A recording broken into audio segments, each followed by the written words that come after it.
The COVID-19 health crisis has presented unique challenges to countries around the world. How can we, as civil society, help overcome these challenges now and ensure that we are ready for a post-COVID-19 society in the future? In his recent statement, Mr. Clement Houllier, the UN Special Rapporteur on Freedom of Peaceful Assembly and of Association said, "No country or government can solve the COVID-19 crisis alone. Civil society organizations should be seen as a strategic partner in the fight against the pandemic." But civil society's ability to contribute to solutions has been limited by restrictive and hastily adopted emergency laws that many governments around the world have been introducing. We should organize our advocacy based on the 10 key principles that Mr. Houllier outlines in his statement.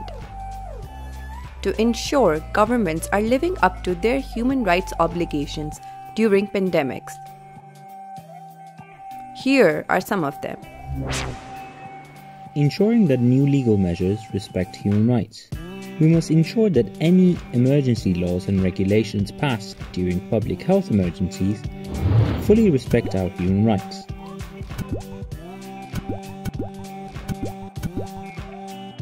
This includes consultations with civil society, where possible, before new measures are adopted.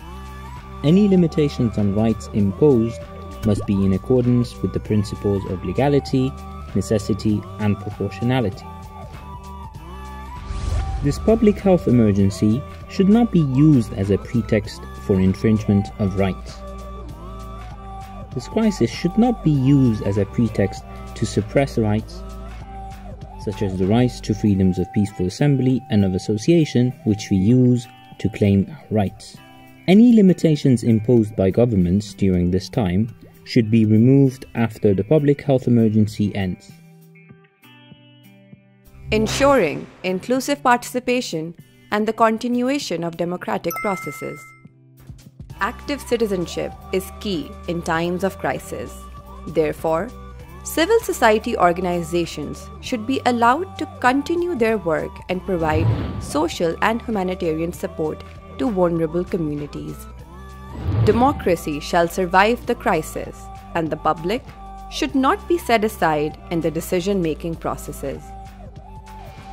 Freedoms of association and assembly must be guaranteed online. When physical assemblies are restricted, internet availability becomes even more crucial. States should avoid internet shutdowns during this time and take measures to ensure that affordable access to the internet is extended to all communities. Freedom of expression must be ensured. The right of civil society actors, journalists, and human rights defenders to freely receive and provide information must be ensured during this time, as free flow of information should never be stopped. International solidarity is needed more than ever. Restrictions on civil society organizations' right to receive funding hinder their ability to effectively respond to the COVID-19 crisis. Restrictions based on public health concerns may be justified when they are absolutely necessary and proportionate. But measures need to be taken to guarantee these freedoms to the greatest extent possible, which allow us to decide in what kind of post-pandemic world we would like to live. Click on the link in the video description to read the full set of guidelines by the UN Special Rapporteur Clement Houllier.